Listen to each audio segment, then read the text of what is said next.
¿Han salido de la pobreza realmente muchos de ellos? Vamos a conversar de esto con el padre Mariano Oberlin, que es párroco de Barrio Müller, allí donde está la parroquia Crucifixión del Señor, donde muchísimas familias viven, padecen situaciones de cruz, como son la pobreza extrema, la falta de trabajo, la violencia, el narcotráfico y también la indiferencia. Padre Mariano, te saludamos. ¿Cómo estás? Buen día. Hola, padre Mariano. ¿Qué tal? Sí, un gustazo. Gracias por la llamada. Al contrario, padre, gracias a vos. Fue larga la introducción, pero nos parecía, bueno, necesario el planteo de este programa, de esta situación, ¿no? Porque pareciera cuando uno lo escucha al presidente decir que han sacado a 12 millones de personas, bueno, ¿cómo, no? ¿Dónde está? ¿Realmente eso se vive? Vos ves que la gente que iba a la parroquia allí a pedir comida ya no va más porque ha salido de la pobreza. ¿Cómo lo viven, padre, ustedes a esto? Yo, antes que nada, sí quisiera decir que si fuese real ese número, soy el primero en aplaudirlo, o el primero, uno de los Ujú. primeros en aplaudirlo, porque es lo que todos deseamos, ¿no? Que la gente pueda salir de la marginalidad, del hambre, especialmente a los que están por debajo de la línea de indigencia, ¿no? Entonces digo, si fuesen reales, yo los aplaudo, no me importa quién sea el que lo logre, si alguien llega a lograr eso, lo aplaudo. La sensación, y ya no es con estadísticas, sino por lo que uno palpa todos los días en el barrio, es que no es tan así, por lo menos en la magnitud en la que se plantea, ¿no? A lo mejor está pasando en todos lados, menos en mi barrio, y yo acá no lo puedo ver. Claro. Pero acá la gente sigue viniendo masivamente a pedir para comer. Ha pasado algo también en este último tiempo, y es que a veces cuando vamos a llevar la comida a las casas de los chicos, hay grupos de personas, especialmente jóvenes, que por ahí incluso amenazan hasta con tirar piedras si no le damos de comer, y la realidad es que no tenemos de dónde sacar más, ¿viste? O sea, estamos dando a 700 personas en los comedores parroquiales, y aparte tenemos 100 chicos viviendo, a los cuales les damos una vianda que nos dan de una empresa de alimentación, general de alimentación, así se llama la empresa. Y bueno, y la comida esa que llevamos para las casitas, para los chicos que están viviendo, haciendo su proceso de rehabilitación, no podemos darle a cualquiera. Y a veces hay gente que se pone muy nerviosa porque está Claro. pidiendo comida. Las causas pueden ser múltiples, por lo cual, las causas me refiero a por qué se ponen tan nerviosos, por qué incluso a veces han amenazado a los chicos que van a llevar la comida con agarrarlos a pedrada. Pueden ser múltiples las causas, ¿no? Puede ser por un montón de motivos, pero uno sospecha que quizás algo de desesperación también hay, ¿no? Por el tema de la comida. Eh, yo tristemente no estoy viendo que haya mejorado tanto. Cuando hablas por ahí con la gente te dicen que es muy difícil conseguir changa. Han habido épocas donde había gente que te decía, busco a alguien que me haga una changa y no consigo. Hoy me pasa un poquito al revés, ¿no? Que gente que busca changa. Por ahí nosotros tenemos poblaciones muy complejas. Los chicos que trabajan, que están haciendo el proceso de rehabilitación con nosotros, por ahí no siempre están en condiciones de asumir una changa, porque no tienen el oficio, porque no tienen ciertas condiciones para poder sostener ese trabajo, dejarlo en determinadas condiciones, bueno. Entonces por ahí cuando un chango de esto te dice, mira, no consigo, y uno dice, bueno, quizás puede ser porque no hay trabajo, quizás puede ser porque no está en condiciones de hacer o sostener ese trabajo. Hoy lo que me pasa es que gente que históricamente siempre ha tenido changas no está teniendo, ¿no? Hablando con gente de otros sectores te dice, lo que pasa es que te aumentaron los alquileres, que por ejemplo eso no figura en los índices del INDEC, Claro. y a lo mejor antes pagaban 200 y pagan 500, 600, 700 por un alquiler, y vos para estar por debajo de la línea de pobreza necesitas cobrar 1.100.000. Si pagas 600, 700 de alquiler, y no es que estás pagando por una mansión, ¿no? Y 600, 700 en un barrio tranquilo, una casita tranquila, digamos, y te quedan 500 para vivir, no te sobra nada, ¿no? Probablemente hasta Ujú. te falte. El tema es que sé que antes a lo mejor le sobraba un poquito y tenía para hacer un revoque, para pintar la casa, un arreglito de electricidad, cambio una lámpara. Hoy no lo está pudiendo hacer, y esas son las changas que hacía mayoritariamente la gente de nuestro barrio, ¿no? Entonces, por ahí me da la sensación, y esto sin estadística, de que está complicada la cosa. Quizá en algunos puntos, a ver, que ha bajado la inflación, eso no cabe duda. Después hay que preguntarse a costa de qué, pero bueno, ese es otro Ujú. tema. Y que es bueno en sí mismo, más allá de a costa de qué, pero en sí mismo es bueno, te permite tener más previsibilidad, le permite a la gente ahorrar, cuando tenés un sueldito que te lo permite hacer, ¿no es cierto? Cosa que antes era muy difícil, con un 170, un 180% de inflación, ni siquiera te dan ganas de ahorrar porque el mes siguiente no Claro. vale nada. Entonces, es cierto que han habido algunas mejorías en la macroeconomía que se ven y que benefician a mucha gente, pero en términos de pobreza yo no veo que haya mejorado tanto, ¿no? Bien, Padre Mariano, ¿cómo te va? Cristian te saluda. ¿Cómo anda, Cristian? En esto que nos vas contando, uno puede intuir algo de lo que nos vas diciendo, que los costos han aumentado. La pregunta también va es si a lo que los costos han aumentado se ha sumado a la disminución de la ayuda. ¿Han tenido menos ayuda de parte del gobierno o de parte de algunas otras empresas también? Que eso incrementa la sensación de que pareciera que está peor y que no es suficiente este cambio. Mira, nosotros particularmente como parroquia como parroquia y fundación, digamos, Ujú. estamos bien en el sentido de que tenemos comedores que se vienen sosteniendo hace 30 años y se siguen sosteniendo, siguen bajando los aportes y particularmente bajando en el sentido de llegando, quiero Sí, decir. sí, sí. Y con Cedronar, nosotros, gracias a Dios, Cedronar también es de Nación, seguimos sosteniendo un aporte importante que nos permite hacer gran parte de lo que hacemos con la fundación por los chicos con problemas de consumo. Pero estoy hablando de nosotros particularmente. Entonces, si vos me preguntas por nosotros, yo te digo, seguimos trabajando y con el aporte con el que veníamos de antes.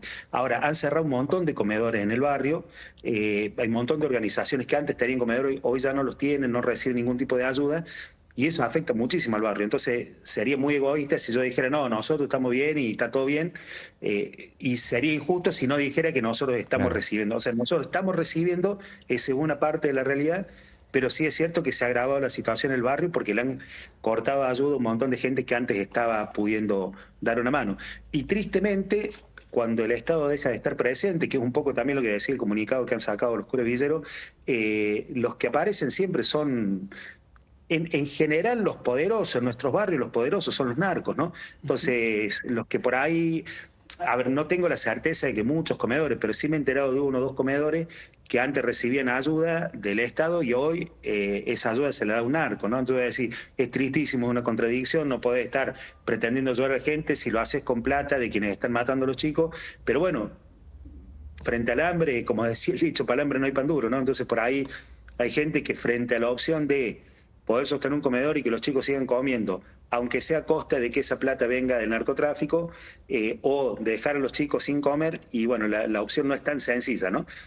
Yo siempre digo lo mismo también, acá en nuestro barrio un montón de gente que la lucha todos los días, que aún en situaciones de crisis sigue intentando salir adelante, sigue queriendo hacer bien las cosas, pero hay gente por ahí más frágil, por el motivo que sea, que quizás en situaciones de bienestar, aunque sea mínimo, jamás en la vida haría una cosa como esa, pero frente a una crisis a veces terminan aflojando y cuando la opción es comer o no comer, dice, bueno, Claro. hago lo que sea para poder Mucha la comer, ¿no? presión, sí. Ujú. Sí, sí. Uno se pregunta, padre, porque claro, hay una pobreza estructural en la Argentina que, o sea, pasan y cambian los signos políticos de los gobiernos y lamentablemente sigue estando eso, ¿no? Es decir, Ujú. eh, ¿qué deberían planificar y con cuánto tiempo los gobernantes, sean del signo político que fueren, para que podamos decir, bueno, como nación, como país solidario, fraterno, che, miren, vamos a hacer esto y en tanto tiempo vamos a empezar a aliviar el flagelo de la pobreza estructural que tenemos. Pero claro, mientras tanto, ¿qué hacemos, no? Con la gente que Ujú. sigue padeciendo esta circunstancia. Yo, a ver, yo no soy especialista en el tema, ni mucho menos. Yo creo que Ujú. por lo menos hace falta una generación, no sé, unos Claro, 10 años, 15 años. Eh, por ahí nosotros estamos recibiendo chicos para hacer su proceso de rehabilitación que hoy tienen 25, incluso hasta 30 años, y que a los 10 años dejaron el colegio, ¿no?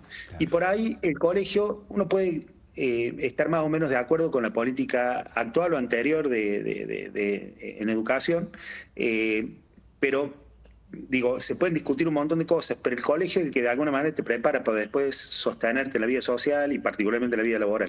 ¿No? El hecho de cumplir determinado horario, el hecho de tener ciertas pautas de productividad, de calidad. A ver, vos podés ir todos los días al colegio, pero si rendís mal tenés que repetir, tenés que volver a rendir. Pero a su vez te puede ir muy bien, podés ser muy inteligente, pero lo mismo tenés que asistir al colegio, cumplir la hora. O sea, hay un montón de cosas que el colegio te va incorporando que casi diría que lo va haciendo inconscientemente, que son necesarias para poder después sostener un trabajo.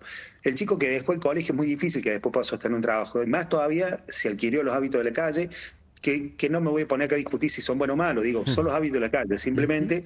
Entonces, che, te pique el bagre, limpia un vidrio, si consigues una moneda para comer, ya está, terminó tu jornada laboral, y no es que tenés que cumplir 8 horas de trabajo.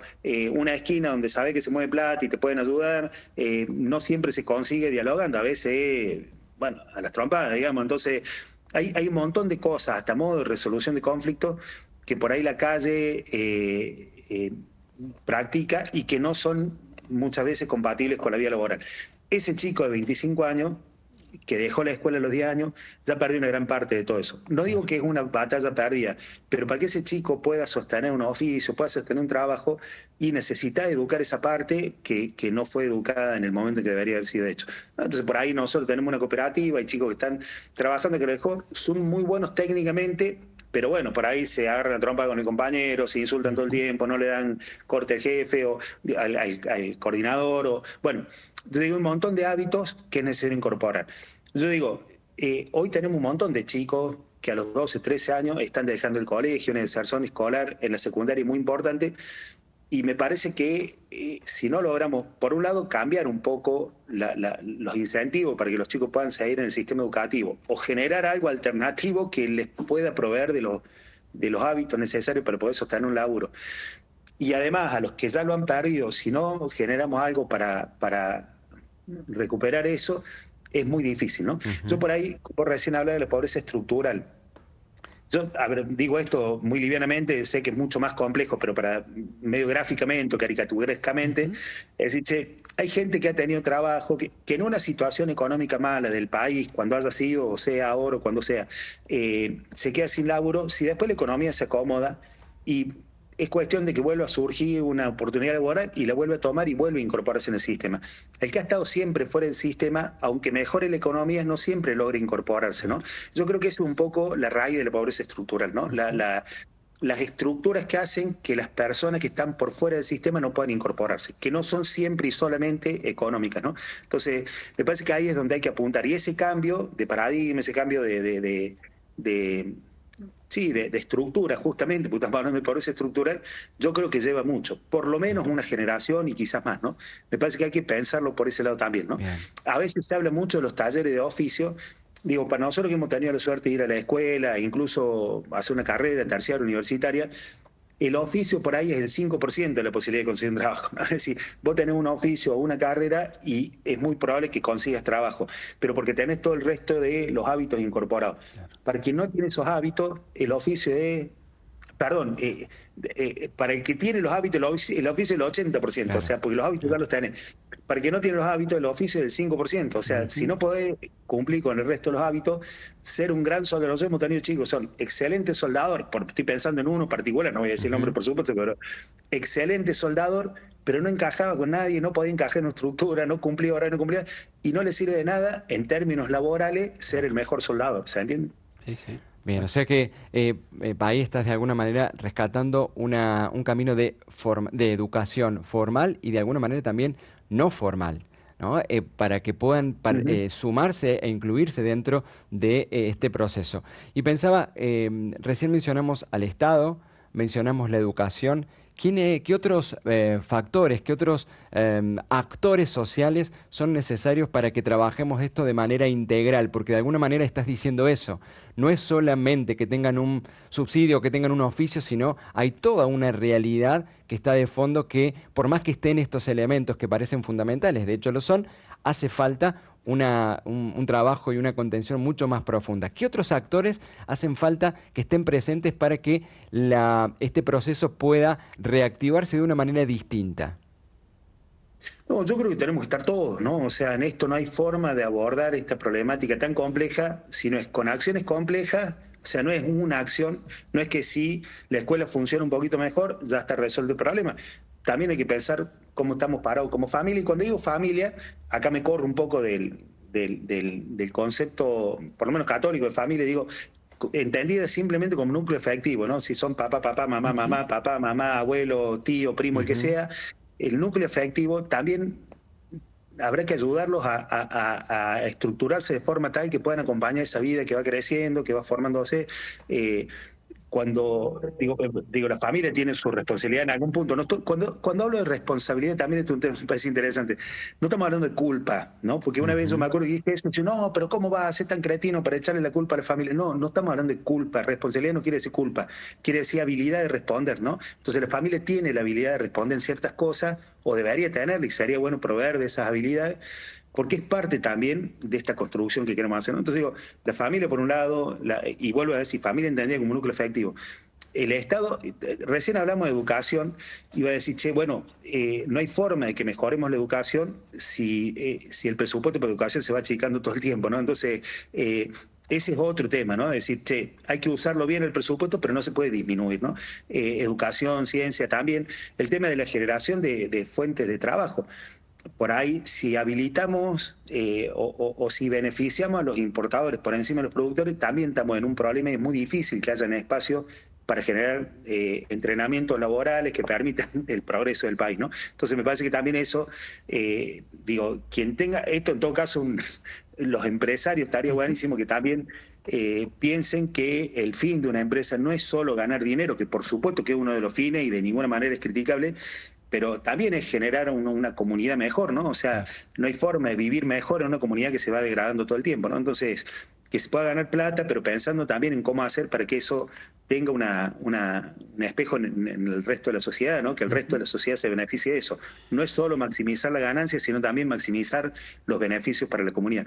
Bueno, pensar en una sociedad que sueñe, que anhele con ser productiva y que tenga protagonistas que estén dispuestos a invertir para que eso pueda ser realidad, me parece que también es parte del problema, porque a veces no se ve tanto eso, se ve mucho más fácil, o se ve que muchas veces prima lo fácil, lo especulativo, la plata fácil, ¿no? Por ahí yo a veces escucho que se critica mucho a los sectores más humildes que quieren plata fácil, y decir, che, me parece que eso es casi una condición de, no sé si de los argentinos o del mundo, del ser humano, pero el que la puede hacer fácil, la hace fácil siempre, ¿no? Y decir, che, uno ve otros países en donde hay una... ¿Cómo es que se suele llamar? ¿No? Una burguesía, iba a decir oligarquía, pero una burguesía nacionalista, patriótica, ¿no? Es decir, que invierte su plata en producir fuentes de trabajo, en generar bienestar para la comunidad. Y por supuesto que acá también hay mucha gente así, pero no sé si es la mayoría, ¿no? Entonces no quiero juzgar a nadie, pero digo... Claro. Perdón que me meta en un tema más complejo, pero digo, el que puede vender el grano directo lo vende, y no siempre todo el mundo está dispuesto a producir o bioetanol, biodiesel o harina de soja o aceite digo, no sé si se entiende, ¿no? O sea, por supuesto que es mucho más lío producir que vender la materia prima sola, pero el beneficio para la comunidad en general es mucho mayor si le aplicamos valor agregado acá, ¿no? Entonces, bueno, eso, digo, pensar la economía de una manera más comunitaria, pensar la educación también de una manera más comprometida, pensar la familia, intentando, y vuelvo a decir, dar respuesta, ¿no? Entendido la responsabilidad como eso, me parece que es importante. Y por supuesto la política como uno de los articuladores de alguna manera de todo esto, ¿no? Mariano, a veces te preguntamos como si fueras un funcionario o un economista o un experto en estas cuestiones, pero vos estás allí porque sos cura, ¿no? Pastor. Y te quedás y pasan los años y nosotros te llamamos y vos estás ahí, como hacen también hermanos tuyos en otros lugares de la Argentina. ¿Por qué? ¿Cuál es tu esperanza? ¿Por qué te quedás ahí en el medio de los pobres laburando como loco siempre? Yo, mira, vos sabés que podría decir muchas cosas, porque hay muchas cosas que me motivan desde lo religioso, pero justo ayer pensaba, el texto del Evangelio de ayer domingo era, bueno, el del rico, que hace un abismo, que se aísla de tal forma que genera un abismo con los demás, y el pobre. El rico que no tenía nombre, aunque en su comunidad probablemente era muy conocido, pero para el Evangelio como que no tiene nombre, uno más del montón. Y el pobre, que para su comunidad probablemente haya sido anónimo, pero para Dios sí tiene nombre, ¿no? Que era Lázaro. Yo sé que nunca había prestado atención al nombre, y me puse a buscar este día, y Lázaro viene de Eleazar, ¿no? Y Eli es Dios, Eleazar es Dios viene a salvarnos, ¿no? Y por ahí se puede hacer un juego con ese nombre, que es Dios viene a salvar a ese pobre que estaba tirado al borde del camino, que era despreciado por todos, pero también, y yo creo que en esto no estamos inventando nada, porque lo dice el Evangelio en Mateo 25, en el pobre Dios viene a salvarnos a nosotros, ¿no? En Mateo 25 dice, tuve hambre y me diste de comer, o sea, cuando venga el Hijo del Hombre al final de los tiempos, reunirá todo y separar uno de un lado y otro del otro, y a uno le dirá, vengan, bendito de mi Padre, porque tuve hambre y me dieron de comer, tuve sed y me dieron de beber, estuve enfermo y visitaron, fui forastero, me dieron alojamiento. Podríamos extender eso, fui drogadicto y me diste la oportunidad de ponernos la forma que quiera. Cuando la gente le diga, pero ¿cuándo te vimos así? Si ni siquiera te conocíamos, Jesús va a decir, cada vez que lo hiciste con el más pequeño de mis hermanos, conmigo lo hiciste, ¿no? Entonces, Lázaro, Eliezer, Dios viene a salvar, él es el mismo Jesús que viene a salvarnos, ¿no? O sea, en el hermano necesitado, en el más pobre, en el que a veces incluso por ahí nos molesta, porque tiene costumbres que a veces hasta chocan con las que por ahí tenemos los que venimos. Si bien yo vengo de un barrio muy pobre, pero mi vieja era directora de una escuela, o sea, tenía como algunos otros componentes, no sé cómo decir, social o qué sé yo. Sí, sí. Y yo digo, en el pobre, o sea, no solo Dios viene a salvar a ese pobre, sino que en ese pobre Dios viene a salvarnos a nosotros, ¿no? Entonces yo siento que acá no es que yo estoy ofreciendo mucho, sino que estoy recibiendo la salvación que viene de Cristo a través de los pobres, ¿no? Somos pobristas, ¿ven? Porque algunos lo decían, le decían pobrista, ¿te acordabas, Francisco? Y Sí, sí, sí. finalmente sí, maestro, tenés razón, elegimos los pobres, pero porque Jesús lo eligió y por esto, porque en el Evangelio dice así, ¿no? Más allá del condimento cuestionador o crítico que tiene el término, pero bueno, Jesús estuvo con los pobres y nosotros si no estamos con los pobres, no estamos siguiéndolo a quien queremos seguir, ¿no? Padre, Sí, pero sí. una cosita respecto a eso. En todo caso, yo no sé la verdad con qué intención se lo decían, pero digo, una cosa es pretender que hayan cada vez más pobres, que es de lo que lo acusaban a Sí, Francisco, a tal los curas cual. villeros, Sí, sí, sí, y otra cosa es hacer la opción por los pobres, que ya tal existen cual. intentando acompañar en un proceso Ujú. de salir adelante. Ahora, a diferencia de otras propuestas, la propuesta que nosotros queremos, que la que quiere Francisco y la que pide Jesús, es que salgamos juntos, ¿no? O Claro, sea, ni tirando migajas, ni desentendiéndonos, sino involucrándonos y saliendo juntos. así es. Por aquí, padre Mariano, algún oyente, televidente, habla de populismos. Digo, para poner en claro esta mirada y esta experiencia que tiene también tu corazón de la vivencia, para iluminar un poquito a qué podemos o qué se puede entender como los populismos de esta mirada del Evangelio que nos invita Jesús claramente, allí como decías vos, ¿no? En el texto de Mateo 25. Sí, a ver, yo creo que los ismos siempre hablan de extremos, ¿no es cierto? Y me parece que ahí es donde está el problema. Ahora, decir, che, sea un gobierno, o un cura, o un padre de familia, lo que sea, que opte por el pueblo, digo, en la iglesia hay incluso una teología del pueblo, digamos. Si a eso le dicen populismo, en todo caso el que está errado es el que le pone un tinte de exageración a algo que es lo que nos pide Jesús. La iglesia es pueblo, ¿no? Eclesia es comunidad convocada, ¿no? Entonces, Ujú. la iglesia es pueblo. Por supuesto que cuando abundan cada vez más las miradas individualistas, de que cada uno se salve solo, incluso, no solo políticas, sino también incluso religiosas, ¿no? Hay muchas iglesias que van creciendo todo el tiempo porque proponen todo el tiempo el salvarse solo, ¿no? Si venía acá que va a ser próspero económicamente, Claro. yo no le prometo a nadie que vamos a ser próspero económicamente si viene a la iglesia. En todo caso, que si intentamos caminar juntos probablemente nos vaya mejor que si caminamos cada uno por su lado. Ujú. Y si nos va bien económicamente, en buena hora, mucho mejor todavía. Pero la única forma de vivir como cristiano es caminando juntos, como pueblo, ¿no? Entonces, si a eso se le dice populismo, a mí no me preocupa. El problema lo tiene El que el que confunde los claro, términos, ¿no? Entonces, clarísimo. otra cosa es el negar la individualidad de las personas, el negar la trascendencia que tiene cada uno como individuo en pos de una masa. Eso en todo caso puede ser populismo, ¿no?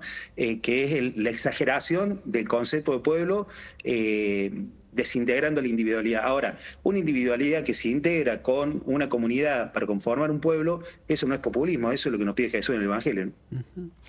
Mariano, un abrazo enorme. Gracias por estar ahí metido en el medio de la realidad de la gente que lo necesita, ¿eh? Rezamos por vos y por la Muchas comunidad de gracias. tantos como vos, padre. Un abrazo. Muchísimas gracias. Un abrazo. Gracias.